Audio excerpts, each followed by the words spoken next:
Hi guys and happy Wednesday. We are live here at the Social Media Show studio. I am your host Priscilla Moy and you are watching The Hot Seat. Every single Wednesday, live at 3 p.m., we introduce two amazing people that live in Las Vegas or beyond, and they talk about what they do and why they do it and what keeps them moving. I love that it leaves everyone here in the studio and all of our viewers very inspired and very refreshed to go out and live their dreams.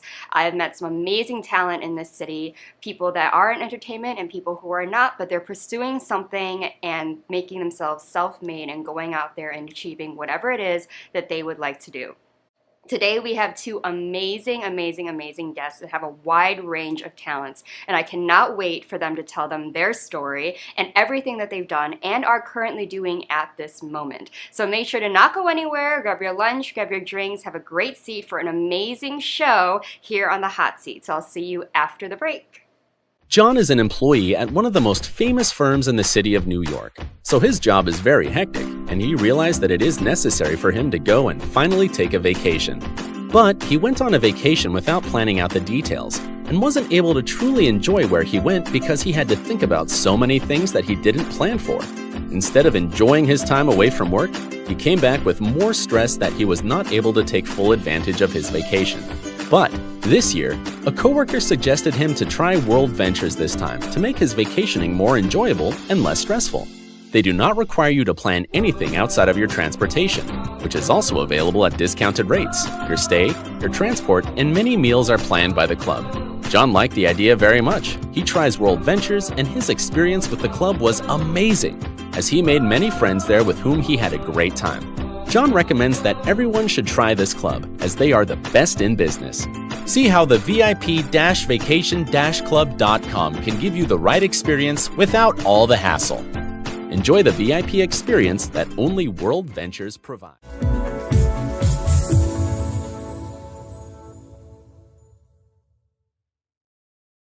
It's a tough market. We get it. Home inventory is at an all-time low. It's a seller's market, and cash buyers have the advantage. Recently, cash buyers made up more than a quarter of all home purchases. But we have the solution. New American Funding's Buyer Accepted program allows your buyers to compete with all cash offers by becoming cash buyers themselves. Here's how it works. Buyer Accepted LLC, an affiliated company of New American Funding, will purchase your buyer's new home with cash and sell it back to them for the original purchase price, plus a fee that can be added to the purchase of the home once they secure mortgage financing with New American Funding. The best part is that they don't need to sell their current home first. This is a true cash offer. Clients who use our Buyer Accepted program can secure financing using a conventional loan and even VA. Plus, there are no fees for agents and no sacrificing commissions. Buyer Accepted even offers a free 1-hour certification course that will make you the expert. You want to close more deals and help more clients? New American Funding's Buyer Accepted program is the answer.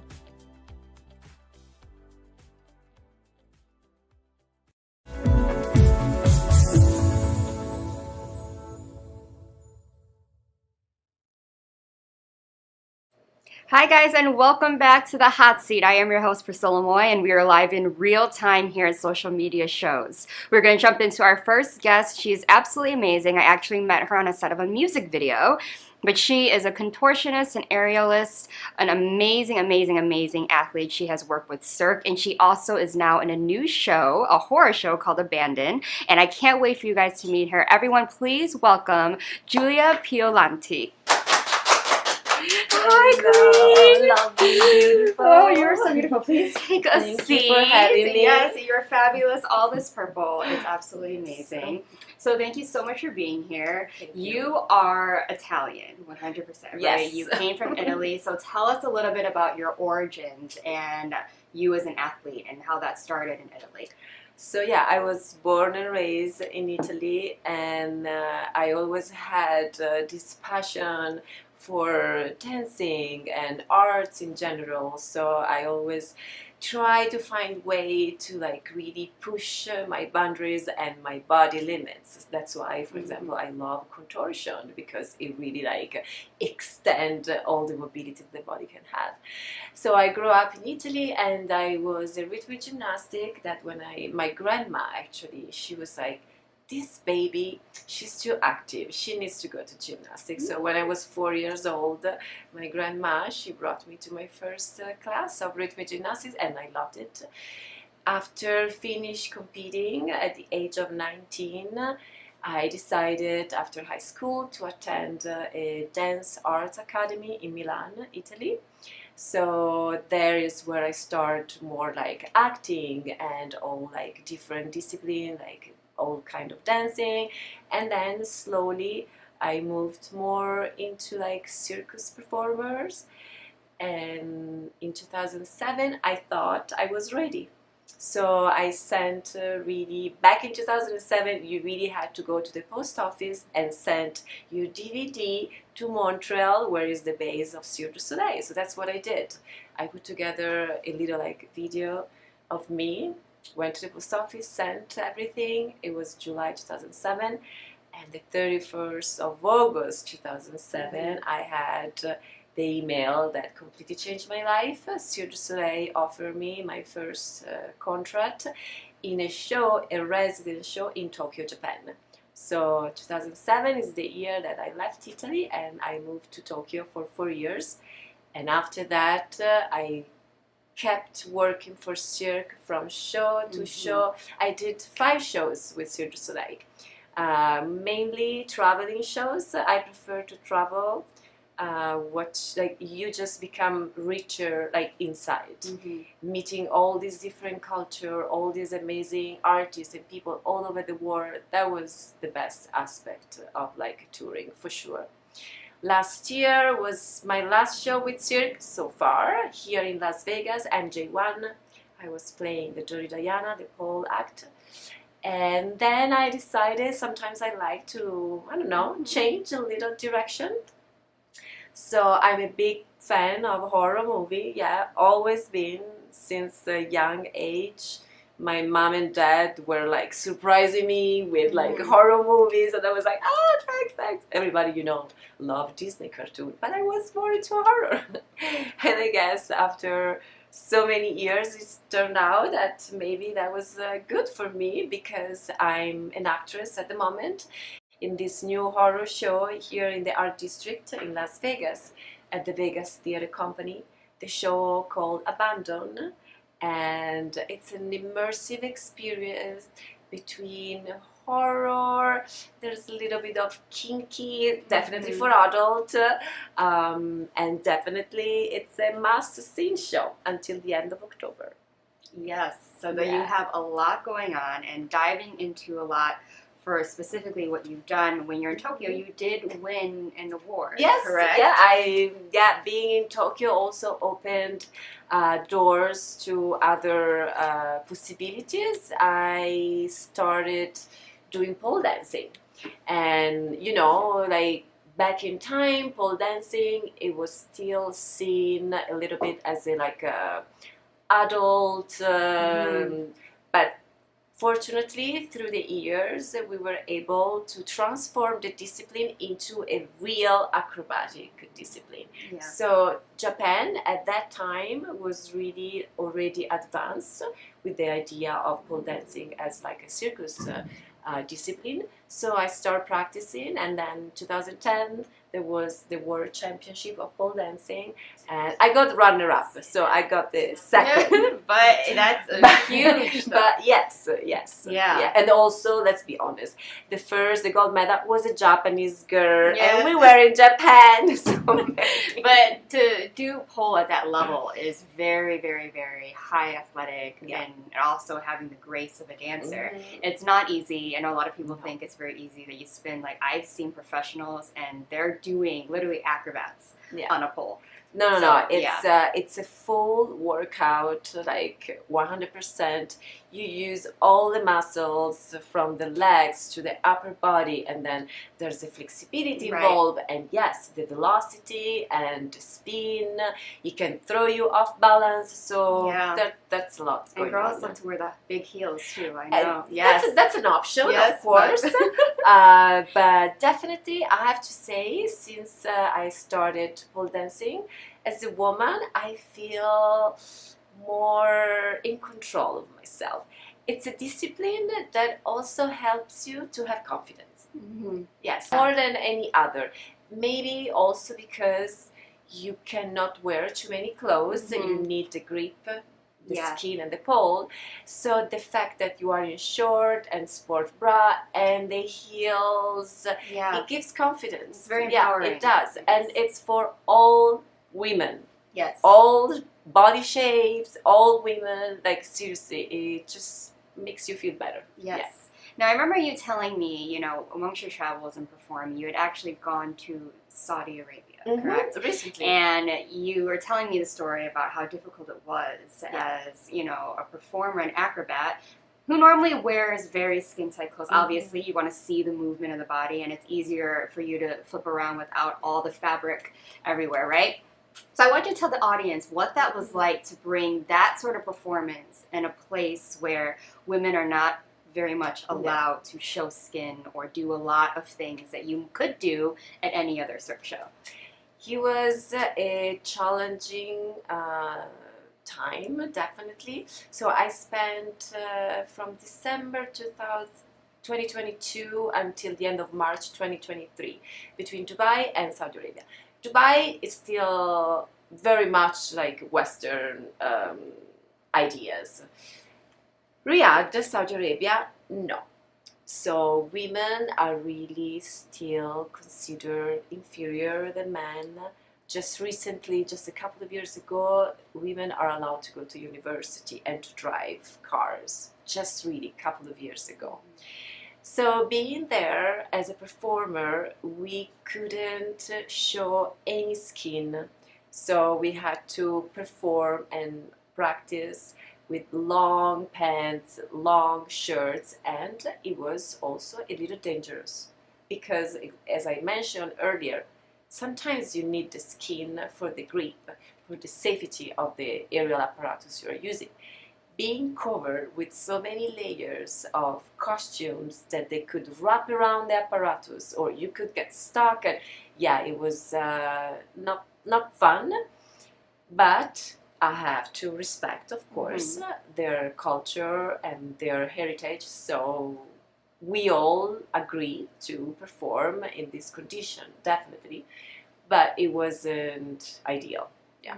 And I'm sure it was a learning experience for you as well. Of course, always. And when a country like Saudi Arabia is so different than our country, like I remember I left and I felt extremely lucky to live in United States where there's freedom of expression, where there's more of equality between men and women. So I remember I was in the plane and I was like, wow, I'm coming back home. Have a nice glass of wine. Yes, and have a nice glass of yes. Another thing that you don't really think about it often, but sometimes at the end of the show or at the end of a long day, you can enjoy a glass of wine with your friends. And Saudi Arabia is illegal. Alcohol is illegal. So I definitely detoxed my body for 3 months. You came back, had to build up your tolerance because you live in Las Vegas. True. So with every show that you've been casted in, whether it be MJ1, whether it be that show in Saudi Arabia or pole dancing, is there something that there's in common that you have with all of these shows? Because I know that you probably have a different role and you do different apparatuses and different things, right? What is the common denominator that you've kept? The common thing is the audience, in the sense that the audience never seen that show. So no matter what I do, no matter how tired I am, they deserve to have the best from me. Yes. So in any show I go, I really put my soul out there.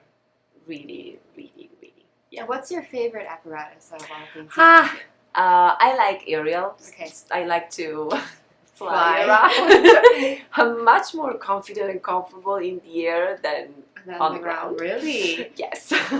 All of my little injuries, they are happening when I walk. Okay. But not when I'm there. So, so my favorite apparatus is straps. It's called straps. And it's something that goes on your wrist, both wrists. You secure it with safety and it makes you fly. Makes you fly so you can do 2 arm sequences or 1 arm sequence. It's really like dancing in the air. Yeah. Mhm.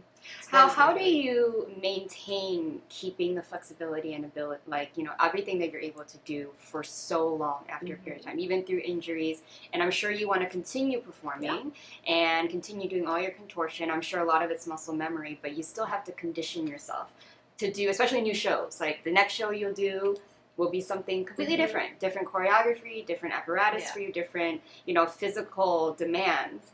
How do you maintain the ability to just jump right into something like that? Training every day, more or less. Like even if I don't have a show in the next few weeks, that doesn't mean that I'm taking those few weeks off. No, more or less at least a couple of hours, 5 days a week. Yes, I go and I do my own workout that is not weights and lifting. No, it's really like aerial. So I basically hold my own body weight. And yeah, I practice every day for a couple of hours. Usually I start with the most physical things and I finish with a very, very nice contortion stretching, yes. Because usually like contortion and muscles are not really going well together if you build too much muscle. So I really need to practice both in every day. So like I keep a good balance. Yeah. Which is already extremely hard because you're like, oh, I can't do too much, but I have to maintain strength, right? And also sometimes if I'm too flexible, like it's a problem in the air. Oh no. I fold myself into a pretzel. Oh no. A true athlete, absolutely. Yeah. So let's talk about Abandon. Now, when I met you, you're kind of hinting towards what it's about, and it is a horror show, but it's based off of Marquis de Sade. Yes. Right? The Marquis de Sade was a French writer in the 18th century. He was a particular writer for sure, and he had a little bit the obsession towards pain for pleasure. So he became mentally a little unstable.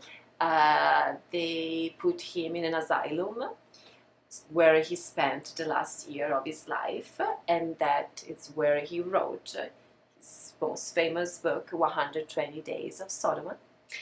And in the book, he's basically an escalation of horrifying scenes by humans to try to get pleasure through pain until they die, basically. The show, so it's represent his last years in the asylum. So the ambient is an asylum. So he got captured, and that's how it started the show. And because it's an asylum, of course, you met also all the other patients in the asylum. In particular, like I'm a schizophrenic patient, so I think I have double personality. I'm not gonna reveal too much, but yes, so I play 2 characters in the show. And then we have a birth child trauma, so it's another patient, and psychopath. The show itself, it's made in a way that stimulates the thoughts and the emotions and the feelings of the audience that is watching it. Yes. Yes, and you said it's kind of heavy for the audience. Some scenes are maybe a little shocking, yes, for the audience. The show is rated 17 plus, so it's really not for kids. There are pretty obvious, strong images, yes. Yeah, because you mentioned before, because it just opened last week. Yes, right, so yes, it's now currently playing. It's a new one, until the 31st of October. And there's also a very nice pre-show in the foyer of the theater where you can play with different toys around. And yeah, I mean, definitely it's shocking. We made a show to shock people. Now, were you involved in creating the show? Because I know you have an interest in this sort of type of horror and psychological thrill, Yeah. personally. So, what was your role in creating the show prior to its opening? So we are 10 actors, and we received the script, of course, the director scene by scene. But from the moment we start rehearsing, there was really a teamwork. Okay, yes, we had the script that was explaining what the scene was supposed to be. But then he came a lot from us, giving like ideas and like opinion also about other scene, helping each other as a teamwork. Yeah. And definitely I felt the character I'm playing, somehow it's very, very close to me for certain experiences I had in the past and everything.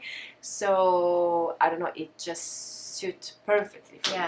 Yeah. And it's very emotional. I cry during the show. I scream. I'm full of passion. I contort, of course. Of course, I'm using my like abilities, and the result, I have to say, is pretty awesome. Yeah. People are responding pretty well.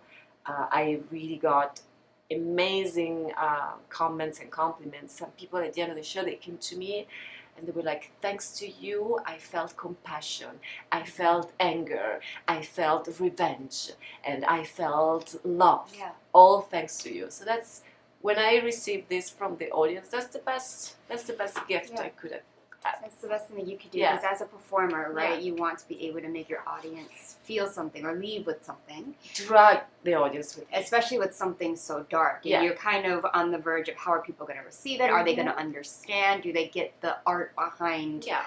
the obvious sodomy and obvious all the Yeah. sadism? But because you can easily get discouraged by being like, oh my god, like, should I be watching? Should I close my eyes? Yeah, But to take it all in is accepting being vulnerable as an audience member, which exactly. Yeah, and plus the way the theater is very intimate, so there's really not so much separation between us and the audience. So the fact that we are able to really integrate the audience emotion into ours, yeah, that's great. do you think this is one of the more fulfilling roles you've had that you relate to personally compared to doing shows like MJ1 or Okay, personally, yes, Mhm. maybe yes. You know, Cirque du Soleil, of course, everything is about a beautiful imaginary world, and it's you have your own act and then some little cues. So it's just a little different. Here, I feel in this abandoned one, I'm really like part of the story. And emotionally speaking, yes, it's much more, I'm more involved.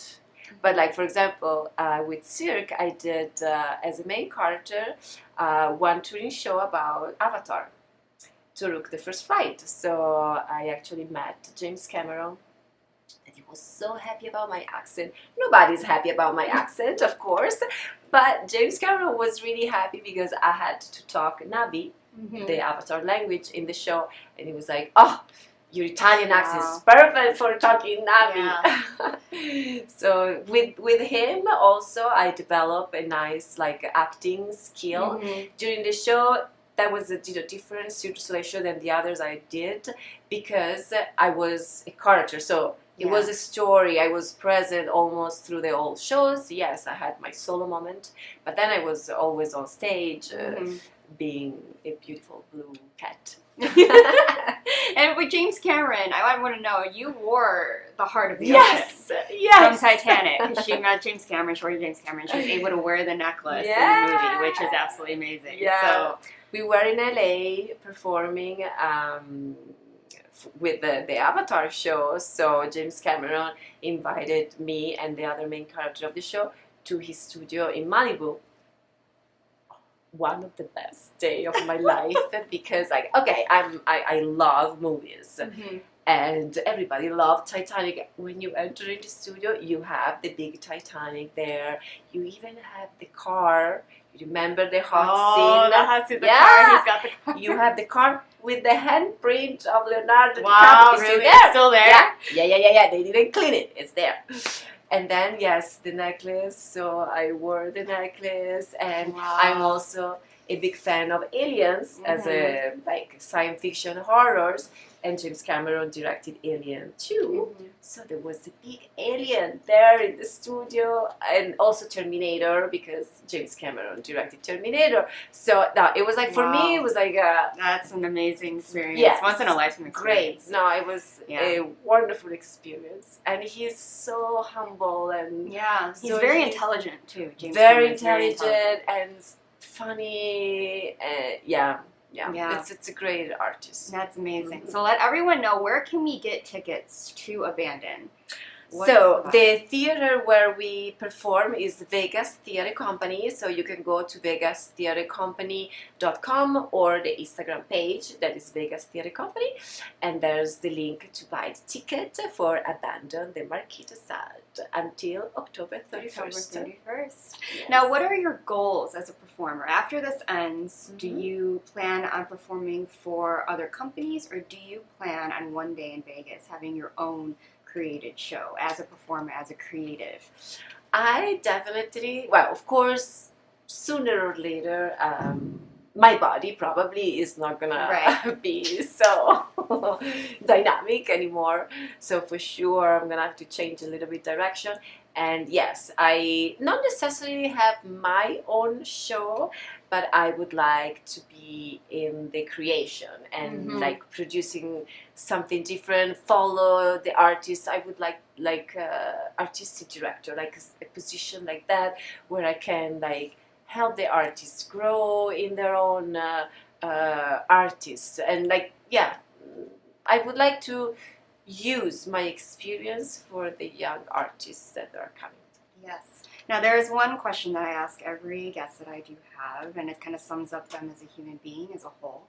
And that question is there a philosophy that you live by? My philosophy, well, you know, coming from Italy, I study a lot of Latin. So there's two that I read. One, Seneca said an amazing things once. In Italian is "È inutile cambiar sede se l'animo è ammalato." That means it's useless to change place if you are sick inside. Now, I say that because with all the years that I travel, I really realize when also you meet people that they're like, oh, I really need to change country to feel better. Sometimes, no, it's not the country where you are. It's just deep inside of you that you have to find your own home. This inside is your home, not necessarily what you have around. So that's what I try to do. I try to find my home everywhere I am. So I just listen. And the other one, Carpe diem. That's pretty accurate, because we don't realize, but time really, really goes fast. Yes. So Carpe diem. Grab the moment. Yes, that's very you. Yeah. All the things are very you. You literally make the best of every situation. Even when we were on set and things were just long and we were sitting there, I got to know her very well, and she's just like this very beautiful spirit who just kind of radiates art and love and acceptance. And you are seeing she's a very peaceful energy that you can see as she talks. Like, maybe you're from Italy, everything. It's absolutely amazing. But seeing her energy, she's very at peace with herself and those around her, and only radiates kindness, which is interesting because the dichotomy of that is she loves horror and things that are psychologically like messed up, and she's like, yes. But and she has a black cat, which is amazing. Black cat, of course. But everyone, Julia, she goes by Purple Jew. Yeah, Purple Jew. And tell them where they can find you on social media so that way they can connect with you. Yeah. So yeah, definitely please follow me on social media. My Instagram is @purplegiu.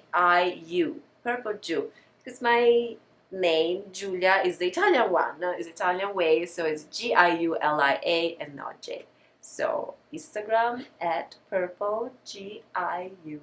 Yeah, and she's clearly, you can't forget it. Her hair is purple, she loves purple, she's everything. So make sure to go see her show, Abandon. You don't want to miss it. It's a work of art. She's a work of art, and just go see her doing all of her things. And I know there's a video that she did send in, and you can also look for her videos on YouTube of her in action doing all of her amazing contortion. She even just did a handstand here earlier for a photo on the Apple box. So that's like insane. But everyone, an amazing guest.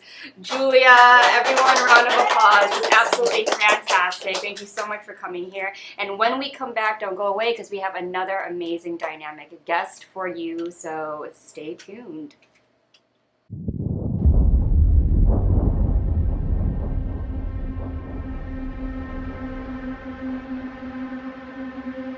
Baby, can't you see I'm calling? A guy like you should wear a warning. It's dangerous, I'm falling. There's no escape, I can't wait to need a hit. Baby, give me it. You're dangerous, I'm loving it.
Traditional TV is going away. Hollywood is starting to fade. People are demanding real stories from real people. Our voices are now being heard in our own way. Podcasts, Facebook, Twitter, YouTube, and TikTok Live are becoming the norm. Internet TV has now reached the highest demand in human history. Social media shows is now the new media of the century.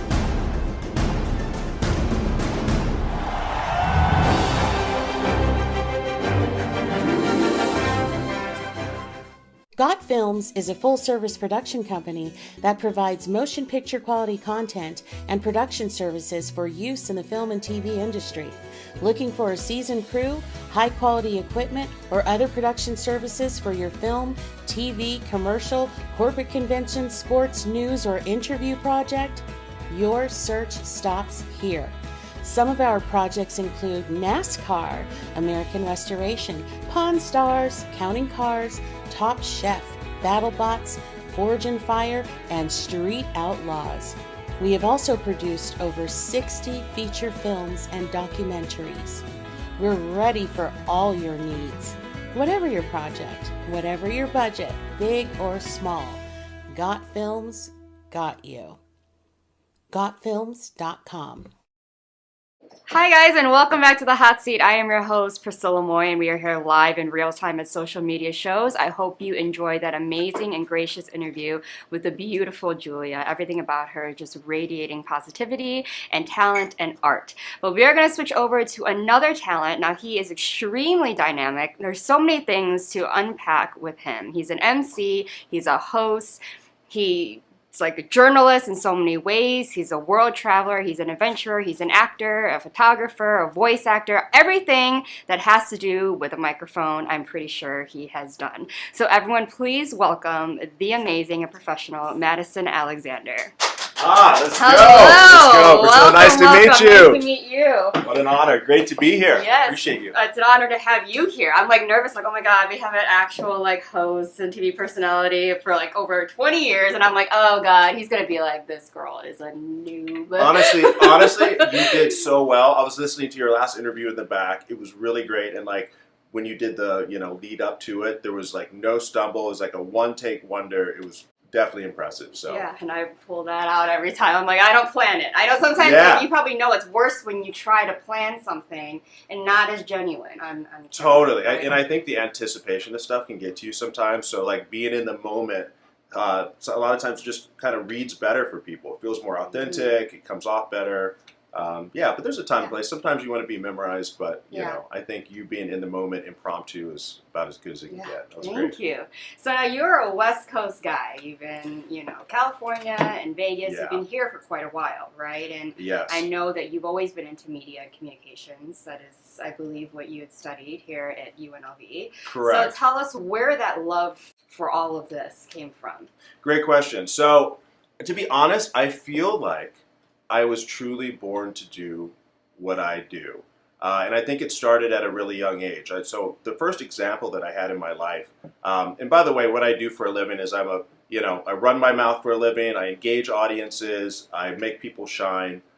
There's so many terms for it. It's corporate presenter, hype man, live event MC, on-camera host, moderator. There's so many terms that people use, or even like game show host, to try to describe all these various things. But it's basically communicating with people, right? And I think that the way it all started is I'm the son of a preacher man, so my dad's a minister, definitely not my path, but he led the way for me seeing someone impact people, truly bringing people together through speech. And I think that's what it's all about. I mean, for you and anyone out there listening, you know that feeling when you're in an audience. It could be at a concert, it could be even in class, whatever it is. And that feeling of, it's often overused term, but that feeling synergy, it's this real thing where you are basically one organism with the audience. You guys are all in one kind of organism, you're all together. And I feel like a lot of that is because of the speaker. So the speaker, it is not all about the speaker. The speaker is just that conduit for synergy that brings people together, brings excitement, and makes people feel that collected energy. And for me, that was very addictive when I saw that as a kid. I'm like, wow, there's something magical about this. So the way it started, I would say, in high school, I did like speech and debate, right? That's something that I loved. I did a little bit of competitive speech at tournaments and stuff. And I'm like, maybe I'm on to something a little bit.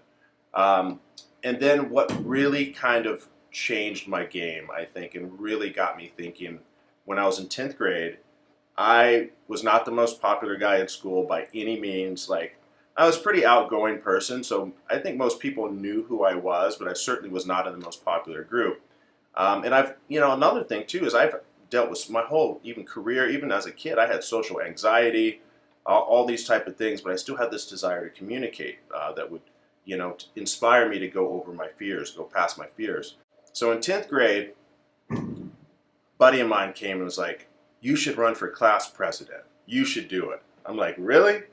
So he basically convinced me to run for class president. And this was an insane thought, honestly, at the time, because there were already 2 gals that were running, and it was like the most popular girls in our class. It was like the one that everyone thought was like the hot girl, and then the one that was like the smart girl. So I'm like, oh man, I don't know. And they had these elaborate campaigns and all the stickers and all the posters, and had been at it for a long time and building their coalitions. So I jumped in the game pretty late. I announced my candidacy, if you will, probably like a week and a half before it was time. And I made like a couple silly posters and a couple flyers. But I wrote this speech that was really impactful, okay? So I was so scared. To perform this speech, we had to go in the cafeteria in front of every single person in our class at the time. I mean, I could just thinking about it right now, I'll start sweating. I mean, my heart was just pounding out of my chest. You have no idea. And I'll tell you this, I wasn't able to finish my speech that day because there was so much applause that I went over time and I couldn't finish because of the applause. And when I finished that, I went home and I got the call later that day that I was now the new class president of my class. It let me know that there was power to words and there was power to bringing people together.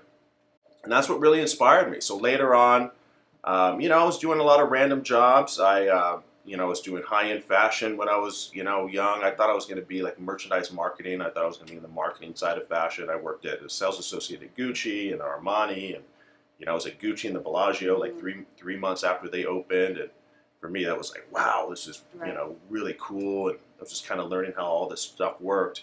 And then, I'm like, maybe I need to study journalism. So I started, I went to UNLV. I was taking some journalism classes. And in the meantime, here, it's all indirect how this stuff started going. I started doing a little modeling and acting locally. Now, granted, this is not Milan, right? This is not London. Right. So it's not like, this huge model or something. But I was getting gigs. I was getting a lot of print work for the casinos around town, doing some fashion shows, things like that. And then one day it all came together where one of my agents I saw was hiring a professional MC for a live corporate event. I said, that's interesting. How does this work? I never even heard of this whole industry or anything like that. Never even thought about it. So I told my agent, I'm like, hey, I love speaking. I've studied a bit of journalism. I have a history of speech. I would love to do this. Please get me in. So she set up a profile on the site, did all this stuff, kind of honestly built me up to be a lot bigger than I was at the time, to be honest. But that's what a good agent does, I suppose.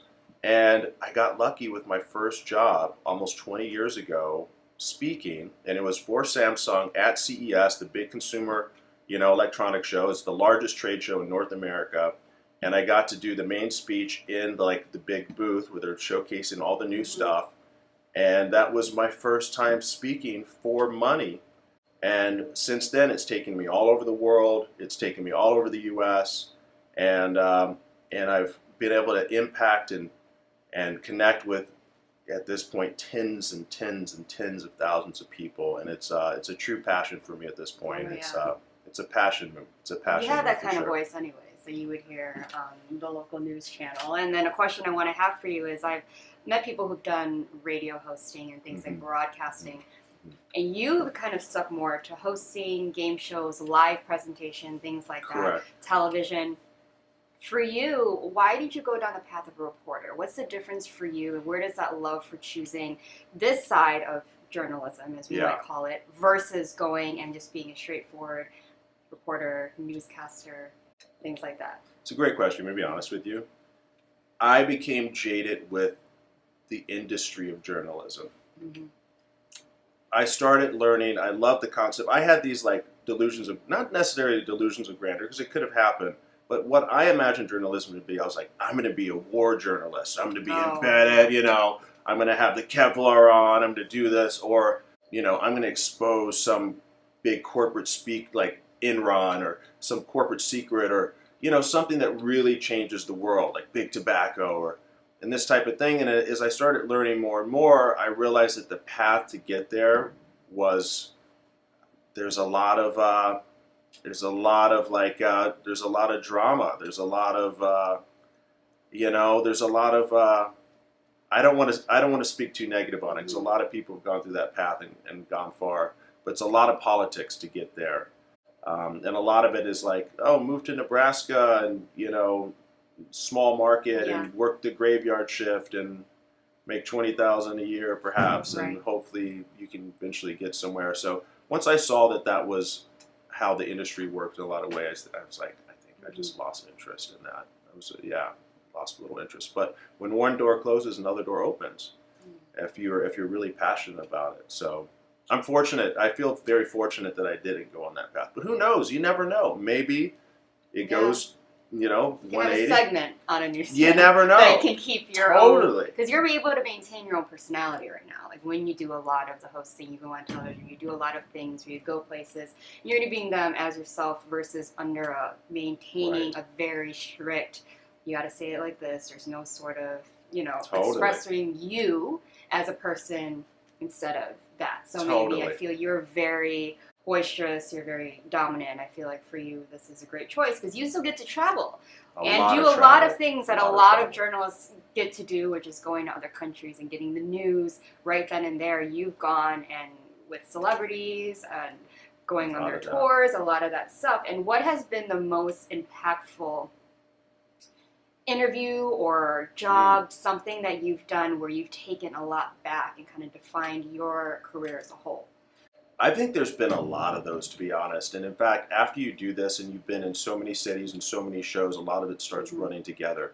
But there have been a lot of key things of where there's a lot of like high-level people that you have to interview or connect with. One thing that just popped in my head as you're asking me right now, I remember one of the presentations I was giving for Samsung years ago.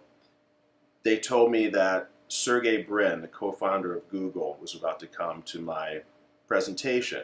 And I've heard of this guy. Like, this is a legendary guy, billionaire, you know. And I'm like, okay, but I didn't know what he looked like at the time. And it was just really interesting to me. So this like entourage showed up, and it was about 20 people, and like everyone was wearing suits. And I figured out who he was pretty quickly because he was the one person in that group that was not wearing a suit. He was like super casual. I'm like, man, and this is the billionaire that, you know, make the technology that we use like literally every single day.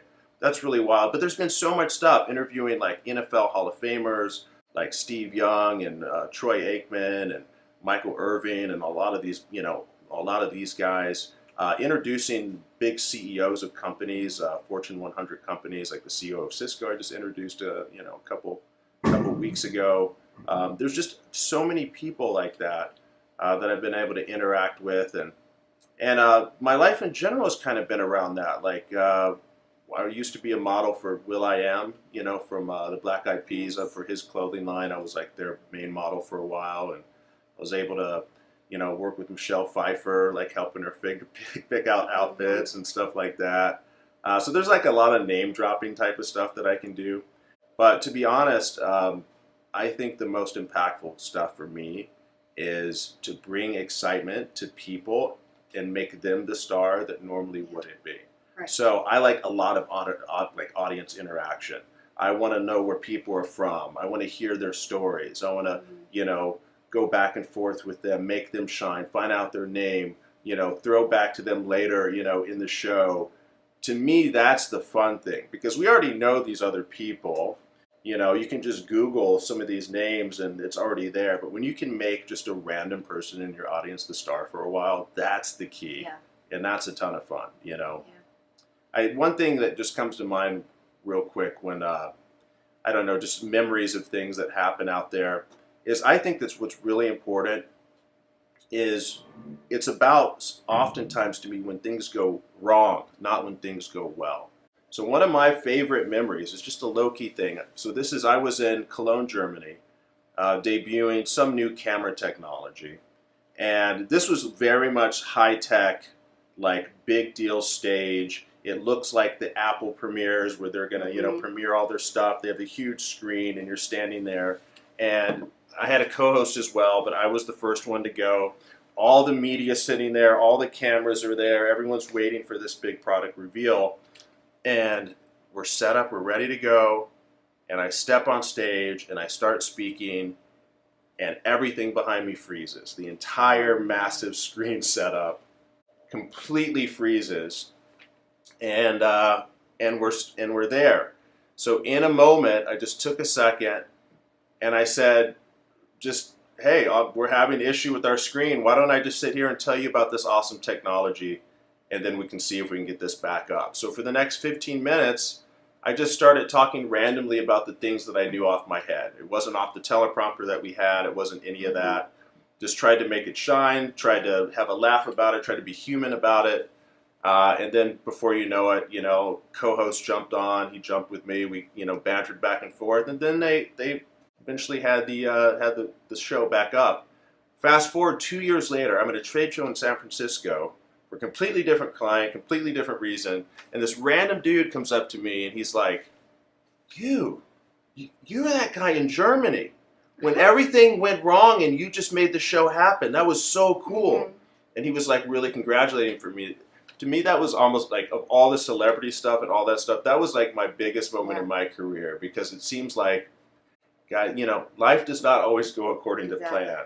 So whether it's in your career or your personal life, being able to make that pivot, be real, be in the moment, and continue going, I think is key. So that was something that was... And being good at what you do, obviously, because you knew enough where you're like, all right, I got to keep the show running. And you're able to use your IT intellect and do all of those things for the audience. Right, and I think that's a big part of my career as well, because to be honest with you, a large majority of my jobs, I could technically not know that much about it or not know anything about it, because you just learn the script, you do the prompts, you read the teleprompter, blah, blah, blah. But I think what's given me this endurance and taking it to that next level is that I have my own personal interest in these topics, that I want to learn about this stuff. I'm a geek about this stuff. I want to look things up on my own. I want to stay aware of what's happening in the world, whether it be technology, even from technology to celebrities to politics to science to fashion to food, whatever. And I think the more and more that you're connected in life, the more dynamic you can be with other humans in human situations. So I think that's been pretty beneficial, even though the job doesn't necessarily require that all the time. Right. I've realized, though, that when you're hosting, to be aware of many faceted things, whether or not it's your interest, is great to connect with another human being. And I think that you kind of understand that as well. Like, no matter where you are at that moment, to connect with someone just on maybe one slight thing, or you both like one TV show, right? All of a sudden, the person is like in your hand, Totally. And so you do so many different things, from red carpets to game shows to, convention speaking, presenting a new product, doing all of these things. Which one do you feel, as a host, is the hardest for you to do? Because I've realized, compared to doing TV shows and red carpets to me is a big task. It's not as easy as it looks. And so I would love to know, to you, which one is one that you're like, oh, okay, this one I gotta really be right here for? Honestly, I think that's why I give so much kudos to you for being able to do this in-studio stuff. I've done a lot of on-camera, in-studio type of stuff. For me, that is the hardest, because I don't have 9,000 people in front of me in a massive auditorium. I don't hear the applause. I don't have people I can throw to and make a star in that moment. So everything is just in that camera and that lens right there. So it all has to be passion that I imagine in my mind and convey it right on this, lifeless lens. But you need to imagine what's on the other side of that.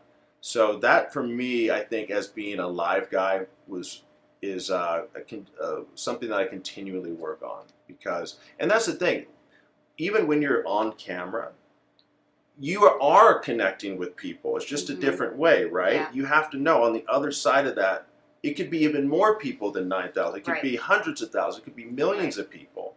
So being able to process that in your mind and then convey that, in a quiet studio with lights on you, with no one around, and still be able to imagine that you're having that impact. I think that's the key. Not always easy. Yeah, you prefer looking at people. For sure. I love camera work. Yeah. But, you know, we all have our thing, and that really kind of signifies your career. Now, what is it for you right now? So you've done a lot in your past. You're still going now. What is your routine like? How are you getting gigs and maintaining your presence as one of the top MCs that you can be? Great question. Great question. So it's a process, and it has developed over the years. Now I would say, I have a bunch of agents, first of all. Right. This realm, for the most part, is something that you sign a lot of non-exclusive contract agreements with like a whole plethora of various agents. Sometimes it's like a mom with a computer that gets you a job once every 3 years, and that's great. But the truth is, now at this point, deep in my career, I would say over 75% of my work is direct. So that direct work comes from referrals. It comes from seeing me at shows on the trade show floor. It comes from YouTube, personal website, referral from a colleague, things like that. And that's what really keeps it going. I mean, there's no better advertisement for yourself than people seeing what you do in real time. And then it's about nurturing those relationships, right? Because especially in this corporate world, especially with like IT and tech stuff, people are moving from job to job all the time. So they'll leave one opportunity, will go out the door, and then you'll hear 2 years later, oh, hey, remember me? I now work over here, and can we have you for this? So that's why you don't want to burn bridges out there. It's in life in general, but especially in the corporate life. But just the way it plays out, these days I'm still at it. I'm doing a lot of hype man stuff. Hype man stuff is amazing. I was just a hype man for Flo Rida about a year ago, for Montel Jordan. This is how we do it. Getting people hyped. That's a lot of fun. And another thing on the complete opposite side of that, of what I do, is like these stone cold technical scripts for like physicians, radiologists, engineers. I take a lot of excitement in breathing life into topics that are normally very dry. Because if you think about it, so many of these technical scripts, whether it be engineering or something about some piece of medical equipment, this is crazy. People would think just from like 150 years ago, this is absolute sorcery. Like they would never even imagine that humans would even be able to accomplish this stuff. So I think it's really unfortunate, especially if you look at our schooling. Think about how many classes you sit in talking about biology or chemistry. I mean, these are literally helps you decode existence itself and like understand how the universe and how everything works and what the ingredients of life are and how it interacts and the magic of it. But how many times are you sitting there in the classroom and it's like, you're just going through the motions. It sounds so dry. I think as a kid, I resisted that so much. A big part of my career and who I am is because of how bored I got in these classes. I was homeschooled till 6. I have kind of a unique childhood. One of the pieces being I was homeschooled until 6th grade. And then when I actually went to real school, I'm like, why are we here so long? Why are these teachers so boring? Why? What are we doing? So that feeling, and the Charlie Brown teacher, and it's like, wah, wah, wah, wah, just talking in the background. That's like how they sounded to me. So I think half my whole career is based on don't be the Charlie Brown teacher. Yeah, I don't think you can be. You have too much personality and you're too great at speaking. And, to you, it's having fun with communication, which is great. For sure. Now, what does your next decade look like for you? What is your goal? Where do you want to be? You've done a lot of things already, while also being an actor, a voiceover actor, a commercial actor, a model, being into fashion, and also delving in the world of photography and that being behind the camera. What is the mark that you're trying to leave behind? Who is Madison Alexander? Getting real deep now later in the segment.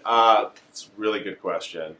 So it's pretty clear in my mind what I want to be doing for the rest of my life. And up till now, the overwhelming majority of my career has been taking other people's material and making it shine, right? For other companies, for other solutions, for even just for entertainment purposes. I am moving into a point in my life now where I want to start creating my own content, speaking on my own content, creating training programs based on my own content, and really trying to like impact people and move forward. And to be honest, there's many themes that I have, want to impact people with, but I know what the main one I'm going to start with is, and it is anxiety. Okay, whether it be public speaking. They say public speaking is like number one or number two most common fear of people, and I haven't. I've never gotten over it. I was nervous sitting out here before I came on. I've been doing this for 20 years. So I understand what it is to feel this anxiety, right? But also I know what it is to push through it.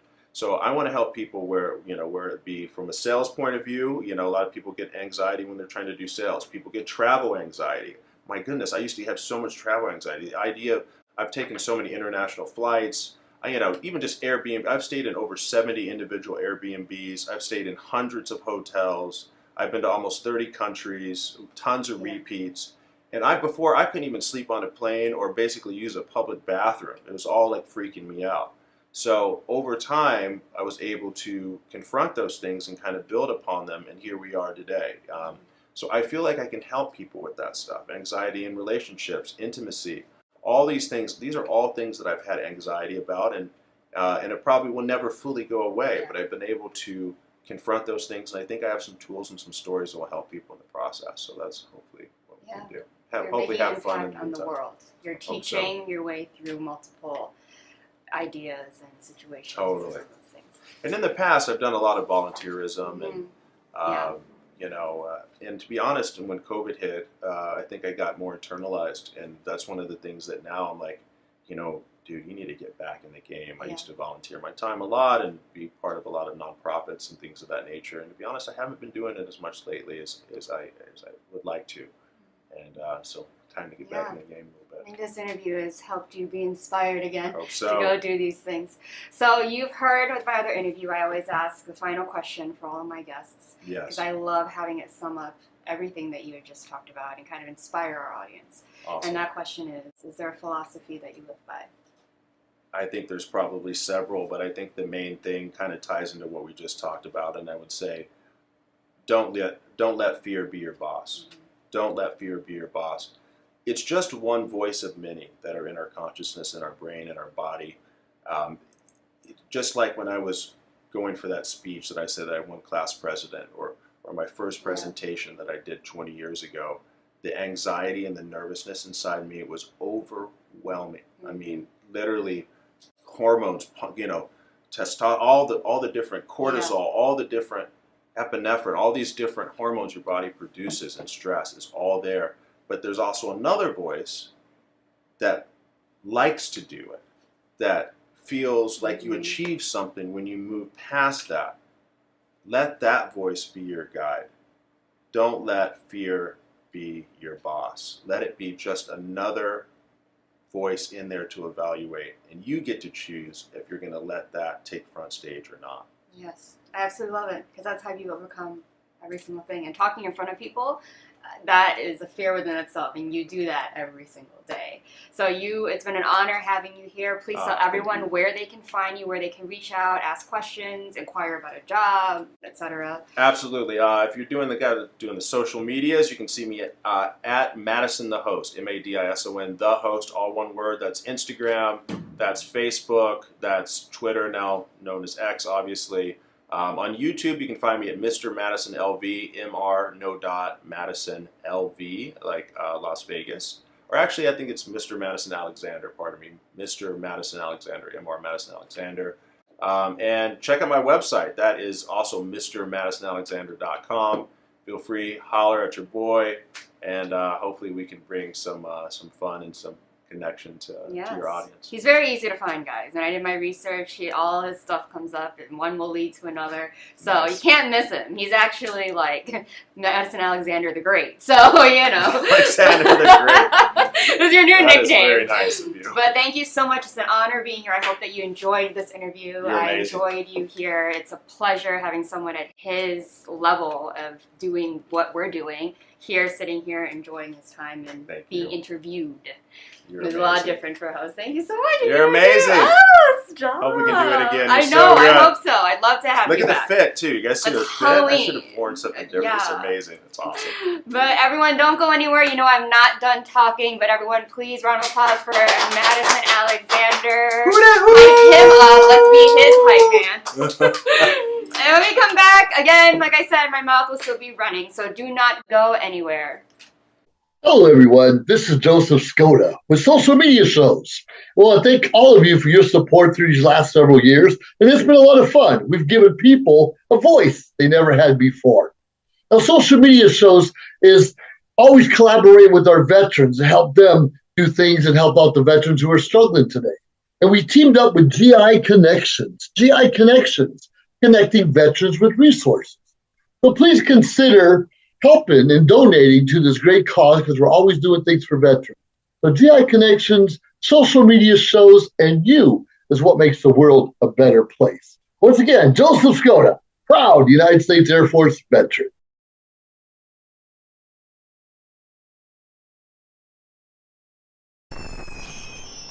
Traditional TV is going away. Hollywood is starting to fade. People are demanding real stories from real people. Our voices are now being heard in our own way. Podcasts, Facebook, Twitter, YouTube, and TikTok Live are becoming the norm. Internet TV has now reached the highest demand in human history. Social Media Shows is now the new media of the century.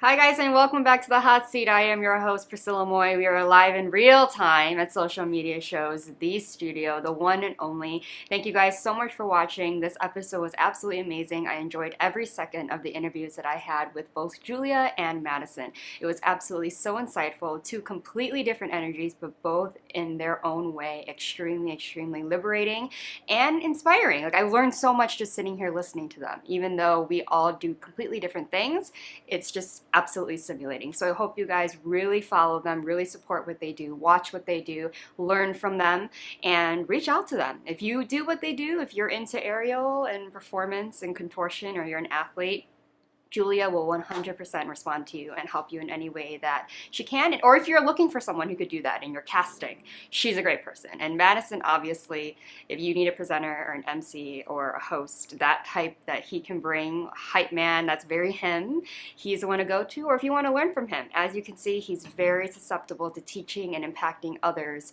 in the ways that he can. So that is the avenue that he would like to go by, and I support them wholeheartedly. And I hope they come back in our studio. So, you know.